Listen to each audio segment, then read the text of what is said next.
मैं शिवकांत गौतम आप सभी का स्वागत करता हूं। आपने लॉगिन किया है one India YouTube channel. Bharat के प्रधानमंत्री नरेंद्र मोदी यूएस की विजिट पर हैं। फेसबुक के ऑफिस में गए, गूगल के ऑफिस में गए, एसएपी सेंटर में भाषण दिया। पिछली विजिट जो थी उसका रिपीट हुआ, बल्कि उससे भी बढ़ चढ़कर कुछ ना कुछ यहां पर भारत के हाथ लगा है।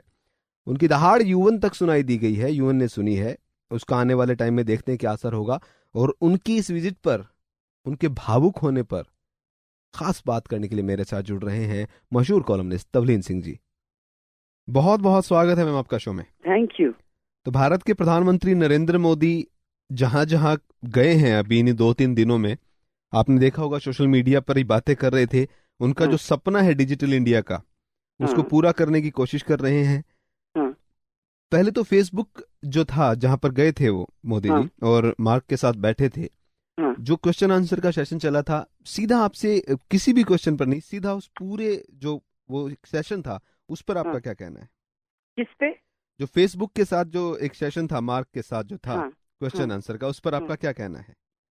भाई, एक तो जो जिस जो दिल से बात कर रहे थे प्राइम मिनिस्टर, हम्म। वो बिल्कुल साफ दिख रहा था। जी। यानी कि जो जिस जो ये कॉज है उनका, ये डिजिटल वाला, हम्म। इसमें ये बिल्कुल ही ईमानदारी, सच्चाई और दिल से काम कर रहे हैं। हम्म। हम्म? जी। और वो साफ जाहिर हुआ। हम्म। और मुझे लगा ऑडियंस के रिएक्शन से भी जी। कि उन तक ये बात पहुंची हम्म। कि क्योंकि आपको मालूम है ना कि कई लोगों ने इतराज किया था प्राइम मिनिस्टर के सिलिकॉन वैली का जो ट्रिप हाँ है। हाँ, किया था। चिट्ठी लिखी थी जी। वहाँ की वो बुद्धिजीवियों ने, हाँ। अमेरिका के बुद्धिजीवियों ने। जी। और बड़े बड़े इसमें प्रोफेसर थे जी। जिन्होंने कहा कि बच के रहना, आप जो टेक्नोलॉजी दे रहे हैं इस हम्म। व्यक्ति को, उसका गलत इस्तेमाल होगा। जी। उसके जरिए ये स्पाई करेंगे अपने वो आलोचकों पे। तो उसको अगर आप उसको आप बैकग्राउंड में रख के हम्म। अगर ये सेशन देखें तो और भी ज्यादा अच्छा लगा कि इतनी उनमें से सच्चाई आई। और वो जो जो रोए थे, हम्म। वो तो, या तो ये बहुत बड़े एक्टर हैं। हाँ, जी। जो हो भी सकते हैं, कई राजनेता होते हैं बड़े अच्छे एक्टर। जी। लेकिन मुझे सबसे बड़ी चीज यही दिखी हम्म। कि जिस सच्चाई से ये काम उन्होंने उठाया है, हम्म। वो साफ जाहिर हुआ। जी। जिस तरीके से रोने वाली बात अगर हम करें तो हाँ, वो देख रहा था मैं भी वहां पे जो चल रहा था स्पीच वाला। हाँ, जिस तरीके से वो रुके हुए थे उससे आभास हो गया था कि ये अब जो है रो सकते हैं इस बात पर, और हाँ, कहीं ना कहीं फेक नहीं लग रहा था जैसा आप बोल रहे हैं। हम्म, आशुतोष जो है आम आदमी पार्टी के, आपको गजेंद्र वाला जो किस्सा याद हो, जो हाँ, टीवी पर वो फूट फूट कर रो पड़े थे, वो हाँ। ट्वीट कर रहे थे कि ऑस्कर विनिंग जो है परफॉर्मेंस दी है। तो बड़े ऑस्कर बेशर्म है। हाँ, तो ऑस्कर से ऊपर कोई होती नहीं है, नहीं तो वो जो गजेंद्र वाला था तो शायद वो उनको मिलता। हाँ। जिस तरीके से वो रोए जी, जिस तरीके हाँ, से वो रो पड़े थे टीवी पर, काफी देर तक रोते रहे थे। हाँ। वो अलग ही एक बात थी, माँ के नाम पर ये अगर जो कोई। इस किस्म की आलोचना है, हम्म। आपने तो देखा होगा कि कांग्रेस के जितने भी प्रवक्ता हैं वो जी। इतने परेशान दिखे आज सुबह से हम्म। कि जी ये दामाद का क्या नाम ले लिया। हाँ, कि और ये अंदरूनी बातें बाहर विदेशों में क्यों करते हैं। हम्म। ये जो राशिद अल्वी का मैंने देखा जी, मैं बयान, सुबह मैंने भी यही देखा ये था। ये इतने अनडिजिटल किस्म के बंदे हैं या, कि ये जानते नहीं है कि आजकल के जमाने में आप चाहे कहीं से करो बात, हम्म।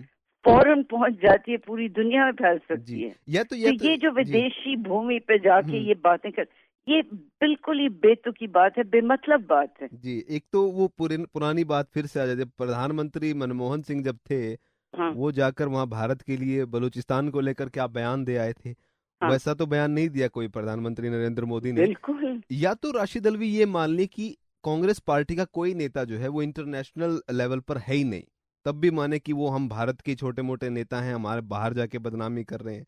हाँ, या तो वो कह दें कि हम तो बस भारत के भाई अंदर ही कह तो सीमित है। सकते नहीं है, लेकिन सबसे ज्यादा तो यही बात चुभ रही है ना, हम्म। तो वो क्योंकि उनके चीजें। शहजादे भी तो वहां पे अमेरिका में हैं। जी। उनके साथ ना कोई मिल रहा है, ना कोई बड़ी बातें हो रही हैं, ना कोई चर्चा में आ रहे हैं। उनकी कुर्ते पजामे की फोटोएं जरूर आ रही हैं हाँ, सोशल पर मीडिया पर। हैं कहाँ, कुछ अब पता लगा? हाँ, कोलोराडो में जो है एस्पिन की कॉन्फ्रेंस कुछ फोटो जो है वो अभी उन्होंने डाली है इतना बवाल होने के बाद। हाँ, दिन अच्छा, नहीं, सबसे बड़ी बात तो ये है कि आप यहाँ पे इंडिया में यानी कि राहुल गांधी ने अपने बिहार चंपारण वाले भाषण में फेको बोला प्राइम मिनिस्टर को।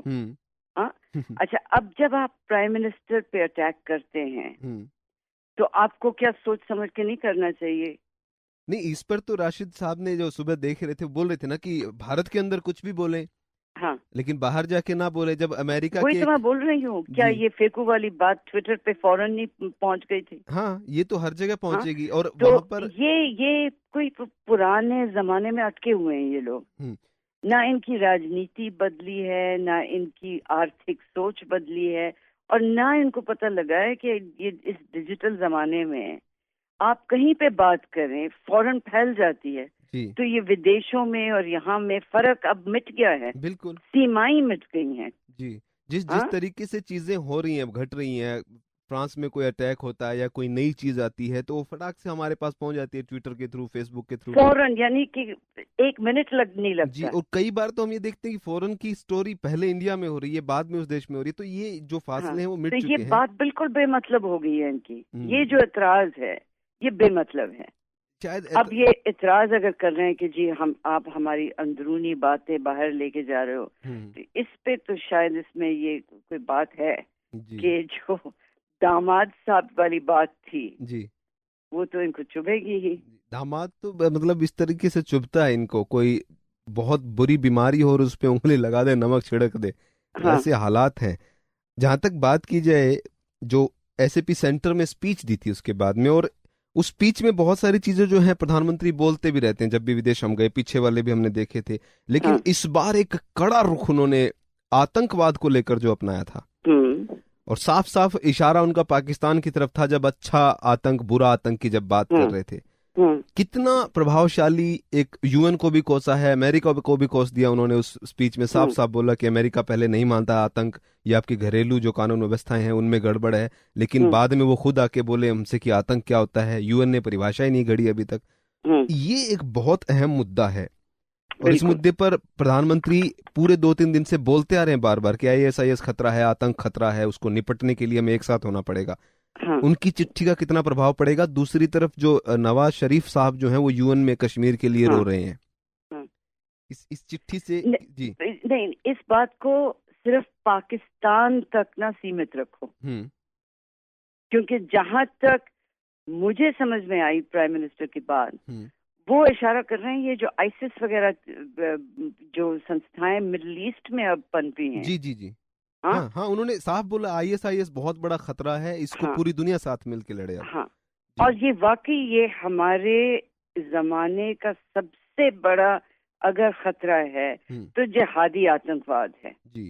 अच्छा, प्राइम मिनिस्टर ने ये भी कहा कि किसी मजहब से मत जोड़ो, लेकिन सच तो ये है कि ये इस्लामी है और हमको कबूलना पड़ेगा पूरी दुनिया को कि किसी भी देश में इस खतरे के साथ डील करने के लिए कोई वो पूरी तरह से प्लान किसी ने नहीं बनाया है, और खास करके विश्व स्तर पे अगर नहीं बनता है कोई प्लान तो बहुत मुश्किल हो सकता है, न सिर्फ इंडिया को, पूरी दुनिया को जी।